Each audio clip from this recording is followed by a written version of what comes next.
Well, hello everyone, I'm Sadaf and I'm super excited today to film this video on productivity for working moms, busy working moms. So if you are a busy working mom, I can imagine how difficult it can be to keep doing everything and keep getting things done, because you have so many different things to do, to tackle at the same time. You have so many different things to work on and it can be such a pressure, right?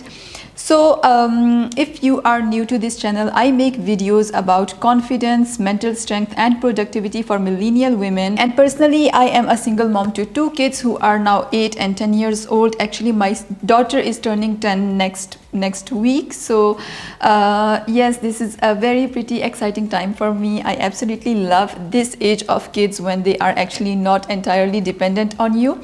But the tips that I'm going to give you, they also work for earlier on, like at a stages where your kids are like a few months old or maybe 2 years old or anything like that. So let's get started. Number one tip I would give any mother is to prioritize your sleep, because this is something that is extremely important. And if you have not taken rest enough, if you are not well rested and your mind has so much pressure, which we do have as mothers, then it can be very difficult to face the different situations in life. So please prioritize your sleep.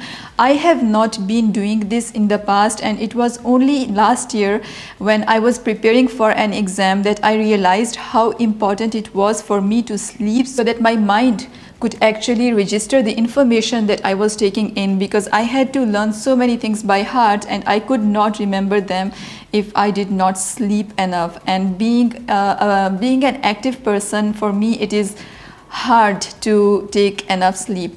So since as a mother, one thing that I would really tell you to do, even though it feels like this goes against being productive, actually you become way more productive if you are well rested. Number two is to schedule self-care time. We as mothers forget to take time for ourselves. We give a lot to our kids. They take a lot of our energy, of course, they take a lot of our time, and which is always beautiful, and I absolutely adore and love spending time with them. At the same time, if I do not do things for myself, it really makes me feel like I'm not working enough on myself, as if there are things that are not moving forward for myself. And at the end of the day, if you are not taking care of yourself, you won't be able to take care of your kids either. So it's very important to have your own cup full so that you can also take care of your kids at the same time. So number two, always schedule it in your calendar so that every week or every 2 weeks you have some time for yourself when you do something that is close to your heart. Well, I do such things every single day now, because I can allow myself that now that they are a little grown up and they don't need me all the time. May it be in the form of a bath, or may it be in the form of just reading or seeing friends or going out for a walk, but by myself, not with them, not having to run after your kids.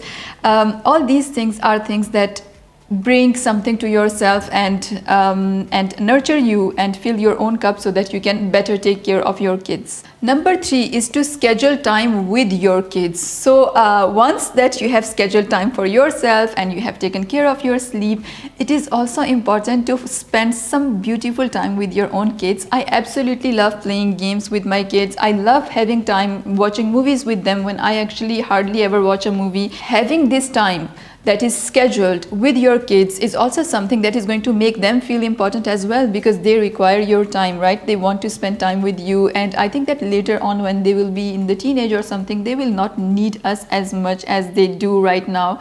So it is a good thing to just take advantage of this time and spend time with them and do activities with them as much as you can, so that you enjoy also this time with them. And you know, this way they also allow you to do your own work, because they know that you have spent some quality time with them, and then they will allow you to do your own work. Number four is to set up automation as much as possible. When I say automation, I mean anything related to anything that can be done without you having to be actively doing that task. So in my case, it is the dishwasher, which really helps me in saving up so much of my time. It is the robot vacuum cleaner, which it helps me to get the home clean without me having to get up and do all the work. It is also related to all the bills that I pay that I do not have to look at because they are automated and they are paid by themselves. So all this time, even if they seem like small tasks, honestly they end up taking so much of your time.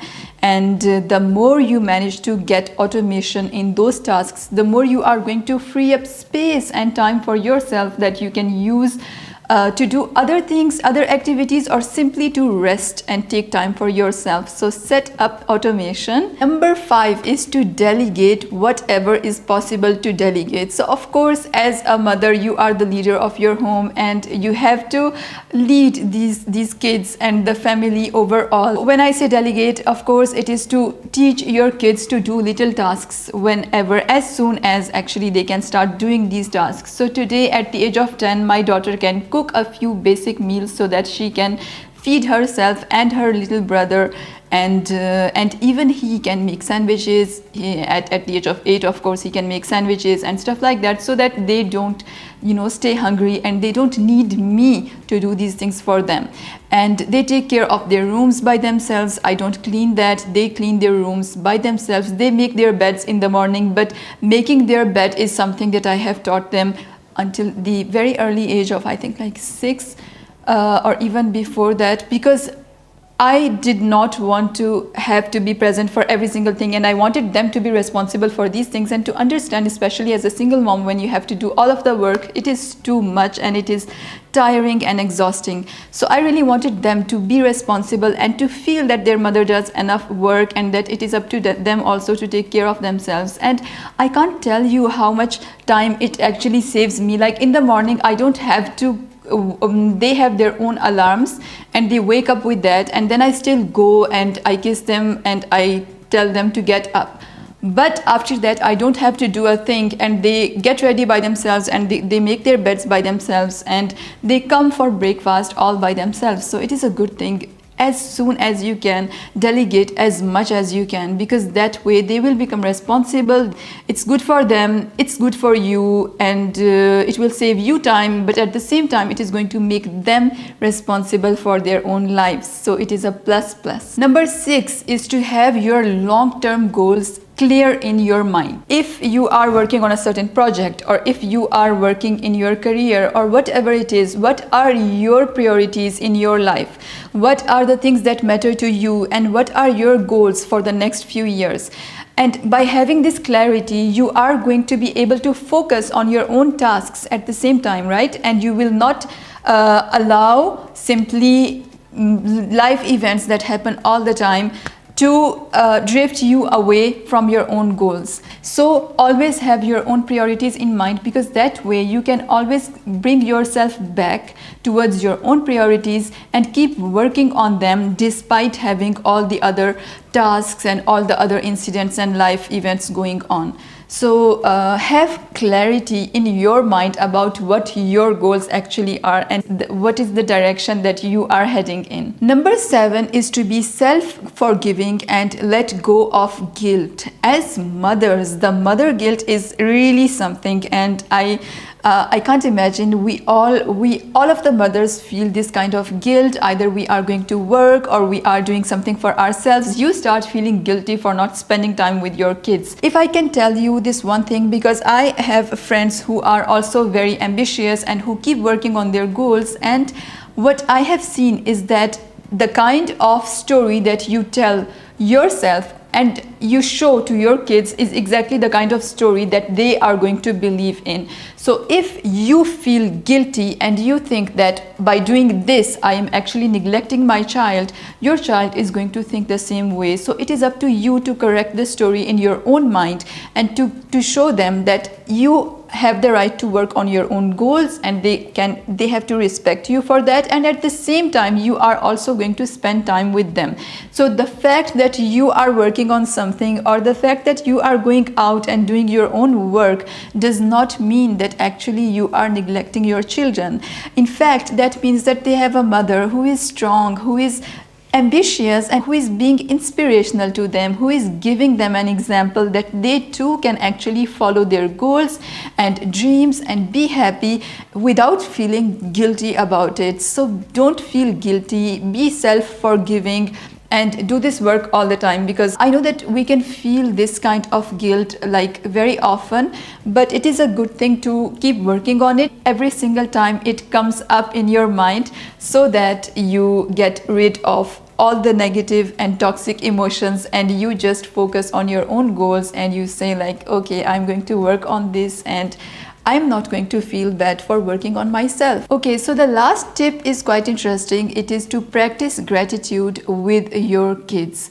So since this is a video about productivity for working moms, when you want more of something, what you do is to pay gratitude for the little that you have. Every single day, I also tell my kids to pay gratitude for anything that made them happy that day.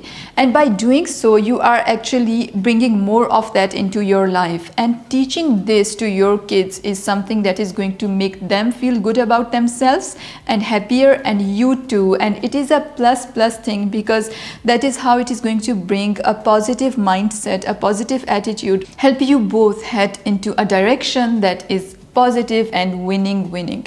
So I don't know if this is something that makes sense to you. To me, it is extremely important to practice gratitude with yourself, but also with your own kids all together, because that is how you keep moving forward. So these were the 8 productivity tips for working moms. Tell me, what are the tips that are actually helping you right now in your productivity? And if this video was helpful to you, please like the video and subscribe to my channel. And I make videos on confidence, productivity and mental strength for millennial women, and I post videos every Monday and Thursday. And if you want to become a part of the community, subscribe to my newsletter. I will leave a link below in the description, and I hope to see you in my next video. Take care. Bye.